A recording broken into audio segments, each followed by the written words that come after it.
Welcome to another episode of Ecoville, your weekly podcast that promotes environmental conservation.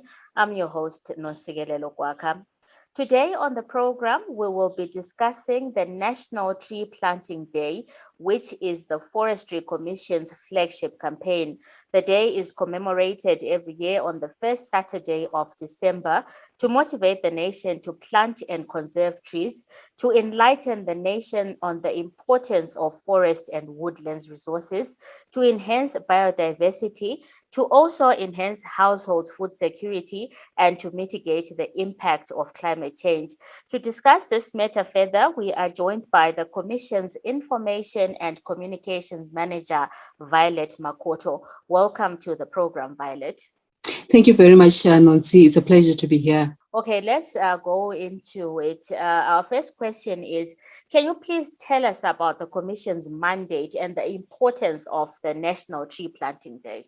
Thank you very much. Yes, the Forestry Commission is parastatal, or maybe just put it lightly, it's a state entity with the mandate to be the forestry authority in the country. By that, I mean that we are to oversee the conservation of the forests and the associated forest resources. I think, pre-independence, I'm sure the Forestry Commission's mandate was more of a preservationist kind of institution where you were avoiding the usage of forests and forest resources, so to speak. But we have since evolved into a conservationist institution where we are championing the sustainable utilization of forests and forest resources. Because at the end of the day, when the forests exist, like in a country like Zimbabwe, they are supposed to stand there to benefit the communities.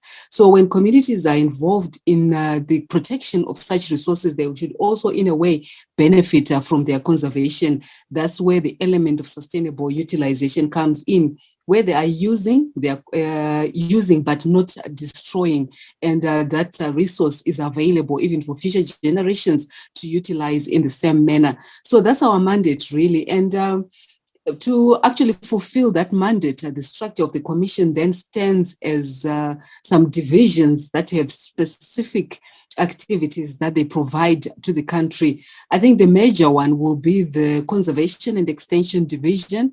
And as the name suggests, I'm sure you know what that division does. It's mainly to do with the conservation of existing forests. And you'll find that these divisions' operations are mostly in the Matabeleland north part of the country, parts of Midlands as well, where we have our gazetted forests. These are the natural forests, the indigenous forests that exist, where you get your mokwa, you get your teak, you get all these hardwood timber species growing naturally. And then the extension side is where we are now working with communities in the communal areas, where we are advocating for good practices in the utilization of forest resources. That's where you find us doing our tree planting activities. That's where you find us doing our woodland management, activities, imparting our knowledge, our technical expertise on how to live in harmony with our forests and forest resources, using them but not destroying them. And then we also have the Research and Training Division, research that is forestry related. It's specific to forestry, where we are looking at how they can look at growing trees in a sustainable manner, or we've been actually involved in hybridization of some exotic species of trees to get, trees that have properties that adapt well to the climatic conditions of Zimbabwe. So we've registered successes again in that division, where we've managed to come up with hybrid trees that are used specifically in the commercial timber industry. And the training aspect then refers to our training of people who then become foresters. And this is through our colleges that are located in Manicaland. That's the Forest Industry Training Center and the Zimbabwe College of Forestry. You'll find these two colleges existing in Manicaland, which is the hub of the commercial timber industry as well. Of course, then for us to survive as an institution, we also have a subsidiary company that we call Gamo Safaris, which is basically a revenue generating unit involved in safari operations in Matabeleland North. Of course, when you have got well-preserved well conserved forest resources, you then also you look at the non-consumptive way of utilizing those resources, and hence our establishment of Ngamo safaris, which operates some lodges, some hunting safaris, as a way of generating revenue, which is plowed back into conservation activities. So that's basically the outline of the Forestry Commission, and through those structures, we managed to fulfill our mandate as to how we were given by the government. Mm-hmm. Thank you for that wholesome explanation on the mandate of the commission. We also want to know, what is the importance of the National Tree Planting Day? Well, I think you spoke very well, glowingly about that campaign in your introduction to the program. In a nutshell, yes, exactly as you've put it, that's the importance of the National Tree Planting Day. We give the country that day when all the focus is on that need to afforest the country, the need to reforest the country. I'm emphasizing on those two different words because they mean different things. Afforestation is where we are introducing trees to an area that previously didn't have trees.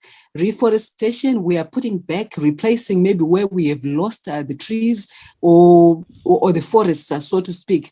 So we have that day set aside every year where we want the whole country to be focusing on it. But in essence, that day as well is the launch of the tree planting season in itself.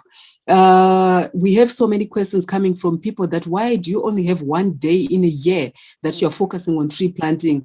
The National Tree Planting Day actually is the launch of the season in its entirety, because as soon as we start receiving the rains, we are already in the tree planting season until the last drop of the rains early next year. So that's a day when we have the president himself, who's the patron of the National Tree Planting Day since 1980, so to speak, launching the season and opening it up for the various institutions that want to participate, the individuals who want to do that in their own capacity, in their homes, whatever, in their communities. So the National Tree Planting Day is that day when we are, launching the season, and from then on we can continue until the rains stop.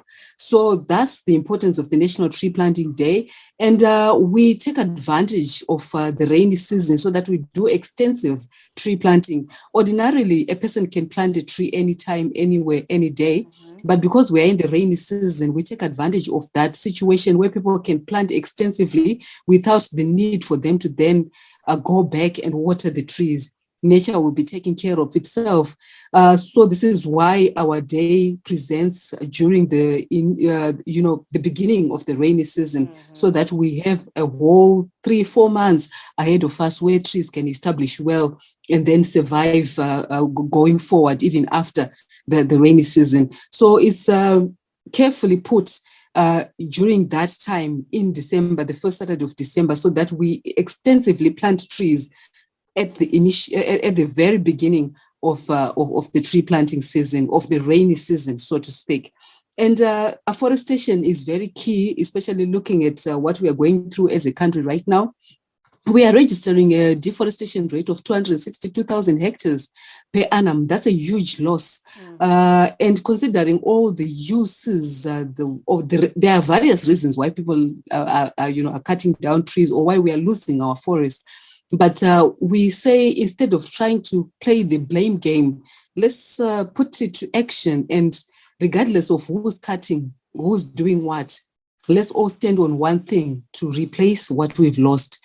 And this is not to say that tree planting alone is what can replace. It's complementary to other conservation activities that will be happening, especially in our indigenous forests. So yes, that's the importance of the National Tree Planting Day. And I think back then, when it started in 1980, it didn't have as much importance as it has now, because you will agree with me that back then there wasn't that much exploitation of our forest resources.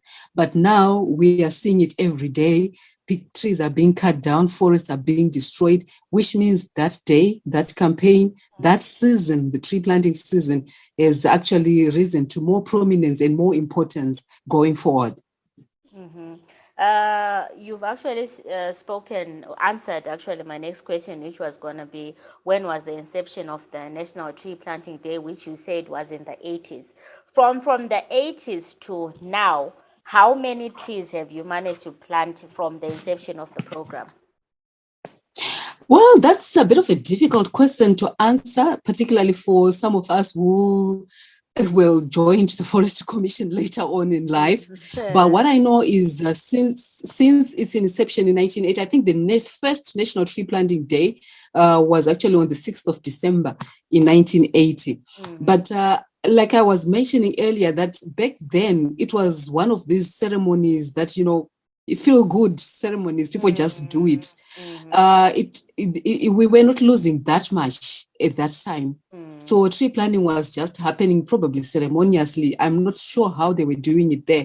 But I think from as we got to around 2005, things started happening in the country. We were losing more and more forest. The importance of tree planting took center stage. And we started giving the country like annual targets to our tree planting campaigns. I remember there were years when there was a 5 million tree target. There were years when there would be an 8 million tree targets over the years. But as we speak right now, this season, we are saying we want 25 million. So we see we are increasing in our targets for tree planting because we are increasing in our exploitation of the forest and we're increasing in our rate of deforestation. So the targets will keep on increasing. But for us to actually tally from 1980 until now. But what I can just say is whoever came up with the national tree planting back then was quite visionary because whatever they were seeing then is what we are experiencing now. The devastating loss that we are experiencing of our forest resources now, which means there is more attention that is required. I think it's safe to say that if we had not initiated on tree planting activities back then, probably Zimbabwe wouldn't have forests to talk about right now. So the regulations that exist to guide the utilization of forests, plus those activities of National Tree Planting Day have existed to safeguard that resource, even for us right now and for future generations. Okay, so in the years that you've been there at the Forestry Commission, have you been able to meet your targets for the season? It's been sometimes we've managed to reach our targets or even surpass them for that matter. But of course, we've had challenges here and there. Right now, we are talking of the issues of climate change, and forests are rising prominently again as the solution on the mitigatory factor to the impacts of climate change. But also the same climate change has affected even our seasons. Sometimes we've experienced shorter rainy seasons, which means that sometimes we have to stop planting even before we've reached our target. I think there are years when we've experienced that, where we've had shortfalls in our targets. Maybe instead of planting 10 million, we ended up planting 8 million. And, so it hasn't been really consistent in our achievements. Sometimes we've fallen short in our achievements. Sometimes. So those are some of the things that have affected our achievement on the set targets. But it has been good because normally when we set a target, if we achieve 65%, to us, we register that as a success. And I think over the past 8 or so years, we've been managing to get to that percentage. So my next question is, I understand that every year there is a particular tree that you choose for the season. And I want to know the name of the tree that was chosen for this planting season and why was that particular tree chosen? I think to answer the question why is derived from the background of us starting that side campaign where we have a tree of the year every year. I think we started on this one around about 2005 as well, where we took into consideration the fact that there's a high possibility that we could lose our indigenous tree species. I'm talking here of like total extinction due to exploitation. So that's when we started with this tree of the year, which always is an indigenous tree. a tree that is indigenous to Zimbabwe or indigenous to Africa. So since then, we've been propping up one selected indigenous tree, which we promote to the status of Tree of the Year. And during that, the tree planting season, we'll be giving as much information as we can about that tree and also promoting the widespread propagation of that particular species. So to answer the first question on which tree is this season's Tree of the Year, it would be the Msekesa. Msekesa, that's the Shona name. In English, it's called camel's foot or monkey bread. And in Ndebele, it's called Ihabahaba. And then the botanical name is Piliostigma thonini. That's our Tree of the Year for 2021. And we've already started spreading a lot of information about that tree. We've come up with posters around it. We've come up with brochures around it. We're giving it out to school children. We've shared it on social media so that there is so much knowledge that exists as to what we have in terms of our indigenous tree species across the country. All right. It's good that you're using your platform to promote indigenous trees. I also wanted to ask, how does an individual like myself participate in the national tree planting season? That's quite easy, because wherever you are, you can take it upon yourself to plant your tree, to plant your trees, which is what we encourage. I know there is this belief that you can only plant trees at these ceremonies, these gatherings that are organized by Forestry Commission. But at the end of the day, any tree planted anywhere will contribute to the set target, and will contribute to the replenishment of the forest land cover, so to speak.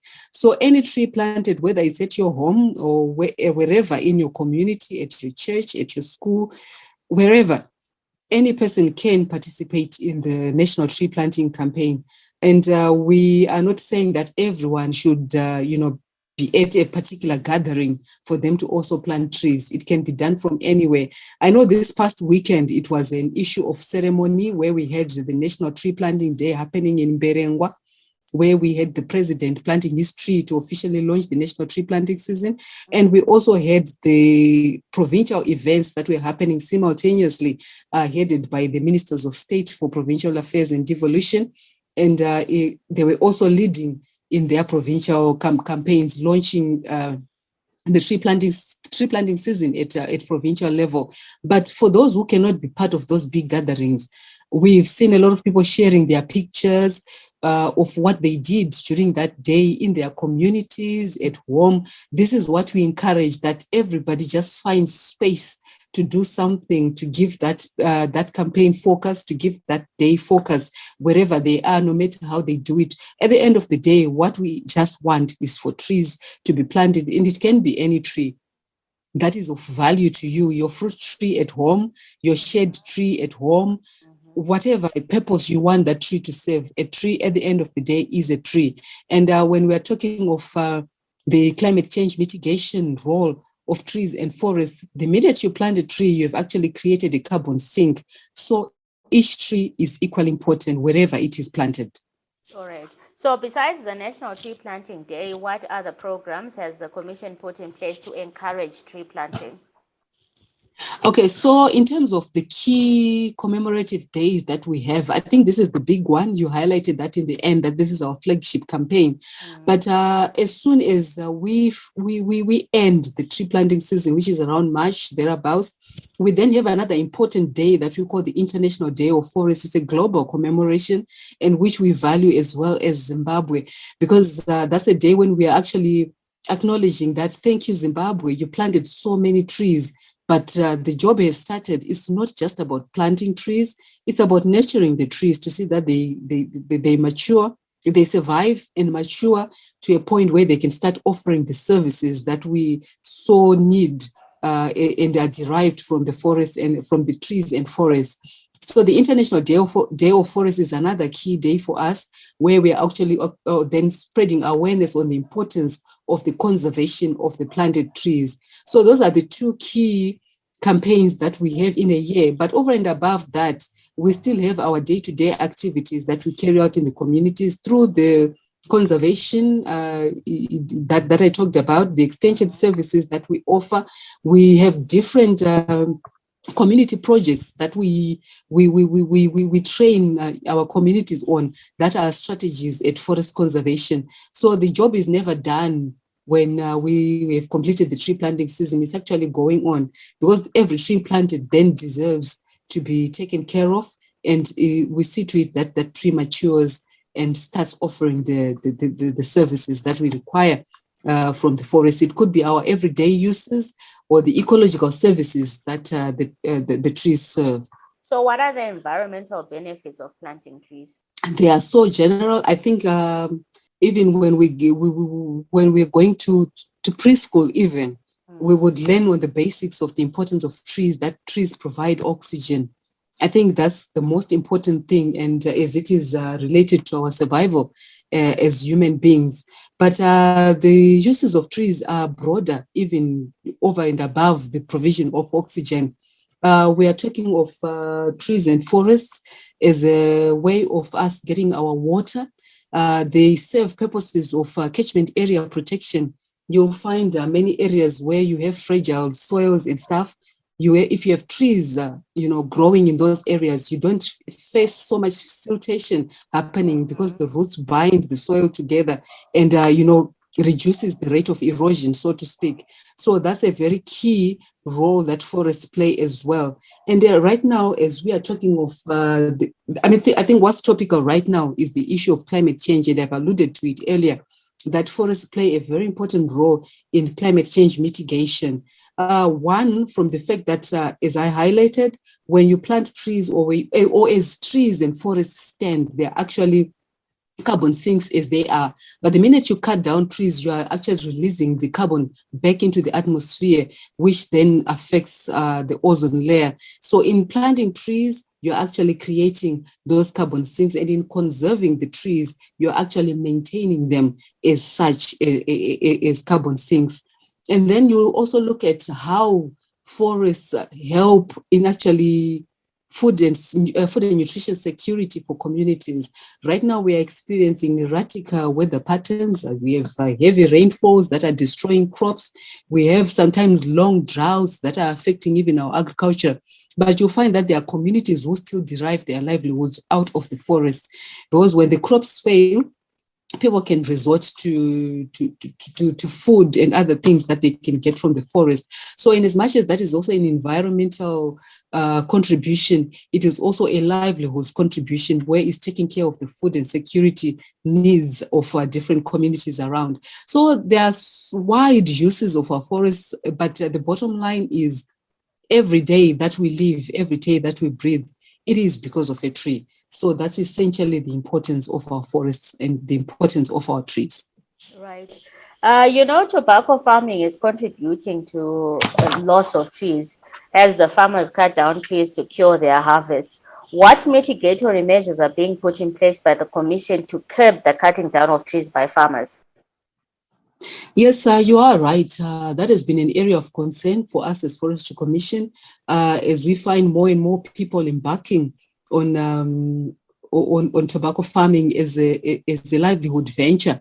Yes, we acknowledge that tobacco farming brings in a lot of foreign currency, but if it is not done sustainably, it could also be an expense in terms of our environment and in terms particularly of our forests and forest resources. So what we have done is we've come up with a response strategy that is specifically targeted at tobacco farmers. We're calling this the Tobacco Wood Energy Program, where we are promoting the planting of almost renewable sources of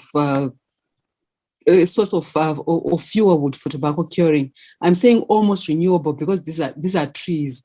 We are promoting the planting of fast-growing species of trees, for example, the eucalyptus, the gum trees, so that if a farmer sets aside a piece of land and they establish their own woodlot of that fuel wood, in a few years, they can be cutting down from their own plantings for tobacco curing. This is generally to reduce pressure on the indigenous forests, which are highlighted that are more important to us. They are of more value to us because, one, this is the livelihood of many of our indigenous species, our flora and fauna, so to speak.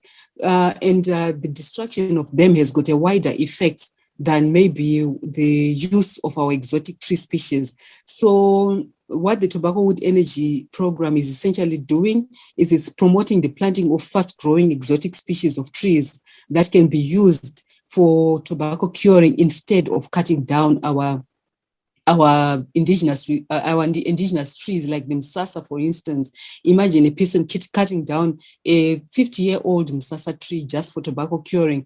Will go through a lifetime without anyone seeing that tree maturing back to the same level of a maturity that you would want to see it in a lifetime. So that's one of our responses to the issue of the impacts of tobacco growing on Zimbabwe's forest resources. And it has been widely accepted, especially in the commercial tobacco farming sector. We are still working on getting it more effected in the small scale communal areas where there's also the growing of tobacco. I think because generally there's the issue of the space for them to set aside, land for establishing woodlots. So there we are targeting them with community woodlots, so to speak, where they come together as tobacco farmers and they set aside a piece of land that they can communally harvest from for the same purpose. So those are the inroads we are making towards addressing the direct impacts of tobacco growing on the state of forests in the country. I think that when that program initially started, it was just a program that we are rolling out in communities, but it has since been co-opted into statutory into legislation through the statutory instrument 112 of 2012, which actually mandates a tobacco farmer to set aside a 0.5 hectare minimum of their land and commit it to setting up a woodlot for their own tobacco curing. So that's I think the best strategy that we've come up with to address. I think people will start seeing its impacts as we go. I think even right now, if a person travels in outside Harare, along Chinoi, going to Urungwe, Karoi, up there, they will see some woodlots that are sprouting up of eucalyptus trees. That's part of that tobacco wood energy program. And this is a program that has also received a government support. And as we are now accessing what is being called the Afforestation Fund, which is levied on tobacco farmers as they sell their tobacco every season, and it is plowed back into afforestation. So that's the cycle of it. It started as just an ordinary program, but it is also now part of legislation which we are enforcing in the communities. Okay, it's actually interesting to hear that you've actually put in place mitigatory measures that are actually helping to save our forests. So lastly, Violet, the commission has been working together with the police to stop poachers from cutting down trees. What's the name of this program and how successful has it been in deterring members of the public from cutting down trees? I think you are referring to a particular operation that we carried out around August, September. In essence, our regulatory activities happen every day. We actually have a unit that is dedicated to regulations and enforcement of existing legislation. As Forestry Commission, we are guided by the Forest Act, Chapter 1905, and we also make use of the Communal Land Forest Produce Act, Chapter 19.04. Those two acts both highlight that it is illegal to cut down trees for any purpose. So what we were doing through that bliss is just to give highlight to our regulatory activities, which we do ordinarily every day. But, sometimes people tend to relax and think, and, the forest, the trees are there for their everyday exploitation. So sometimes we just come up with these blitzes to wake up people that no, in as much as sometimes we don't catch you, don't think it is legal to go about cutting down trees, to go about selling forest-based products. There's actually legislation that guides that. So we had that bliss that we were calling Operation Wuminidzabvepi, to translate that into English, where did you get the firewood? Because obviously it's not legal. That's basically what we were saying. So we were going, I think we've seen a lot of selling of firewood vending along the highways and things like that.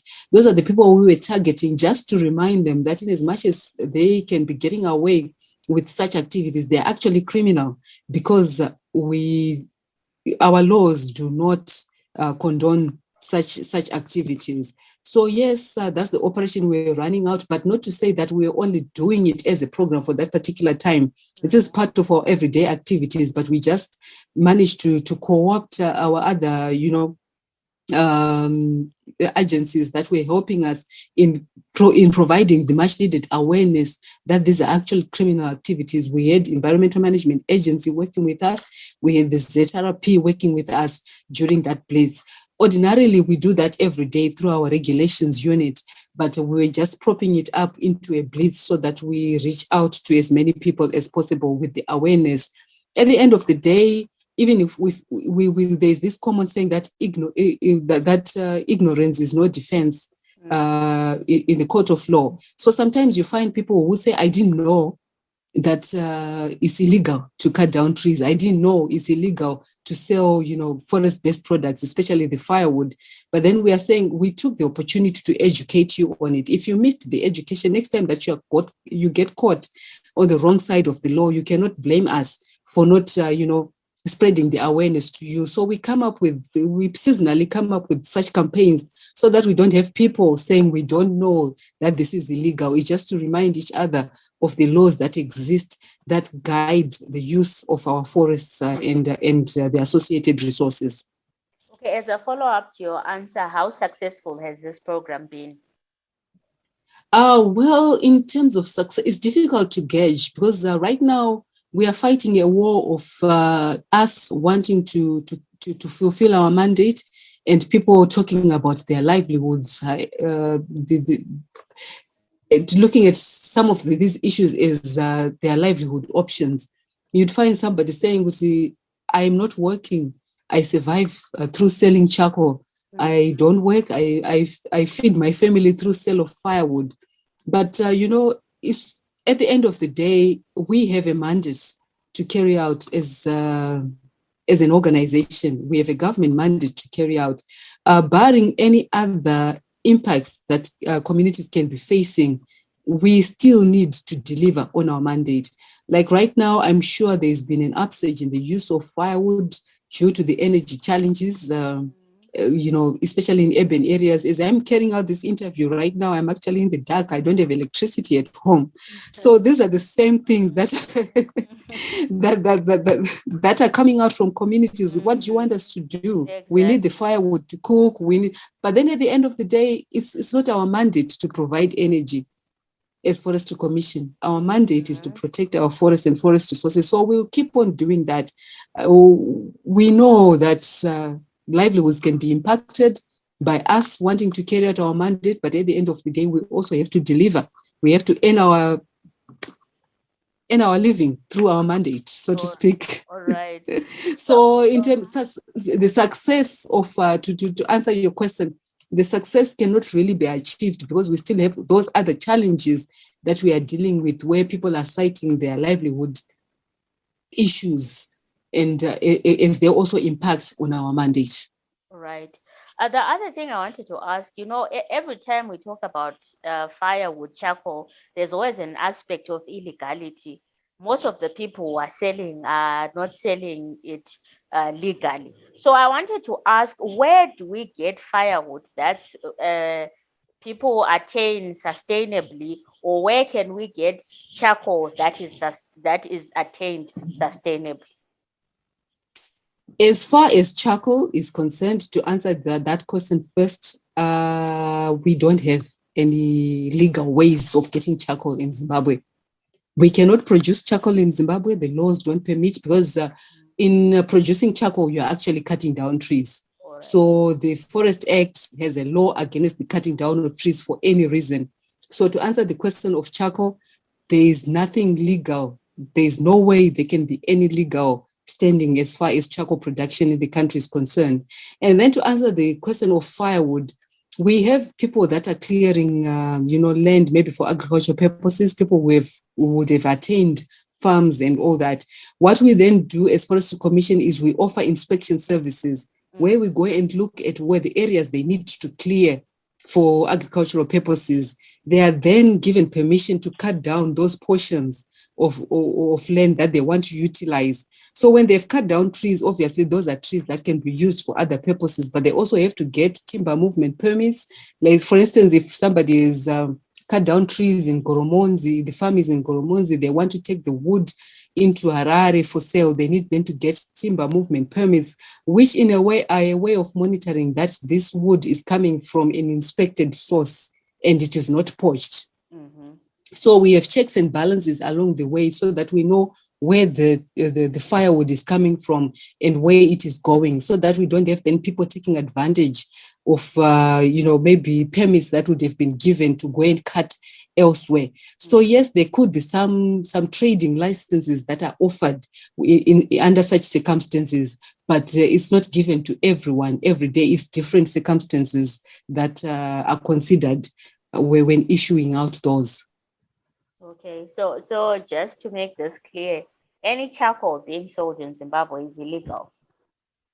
It is illegal, one, because I know people are citing that, no, we are bringing our charcoal from Zambia, we are getting our charcoal from Malawi and things like that. We would also want to know how the charcoal got into Zimbabwe, because then there are the ZIMRA issues. Did they come through customs or they smuggled it in? So that's another area in itself that needs investigation. I'm sure that one is a ZIMRA issue, if a person is purporting to have brought the charcoal from Zambia. But we also know that there are people who are taking advantage that, especially I can cite Muzarabani, because of their close proximity to Mozambique. They would just produce charcoal from this side and then claim that, no, we got it in Mozambique. So for us to actually be sure that we don't, see that those activities going forward, we have a blanket legislation that bars, charcoal production or charcoal trade, so to speak, because we know people, they can take advantage of situations. And as I've just cited the Muzarabani scenario, where we know that there are charcoal production sites in Muzarabani, but the people are claiming that the charcoal is coming from Mozambique. So there are also those issues that even if you're bringing it from Mozambique, is it coming into the country legally? So there's still the illegal aspect of it. So as far as we know, as Forestry Commission, whether you're saying you have brought it from Mozambique, if we find you, we confiscate. We will not accept that it has come from Mozambique, because as far as we are concerned, charcoal production, charcoal or trade in it in the country is illegal. Okay, so thank you, Violet, for clarifying on that issue, and also thank you for coming to the program. Thank you very much. It's been a pleasure. Thank you for giving us such an insight into the importance of tree planting and clarifying on so many issues. You are welcome. It's been a pleasure. I hope I'll be back soon to discuss other issues concerning the state of our forests in Zimbabwe. Would love to have you back. And thank you again to all our listeners. Please don't forget to subscribe, like, and follow us on our social media pages. Our handle is EcoVilleZW on all platforms. Join us next week for another episode. I'm your host, Nosigelelo Kwaka.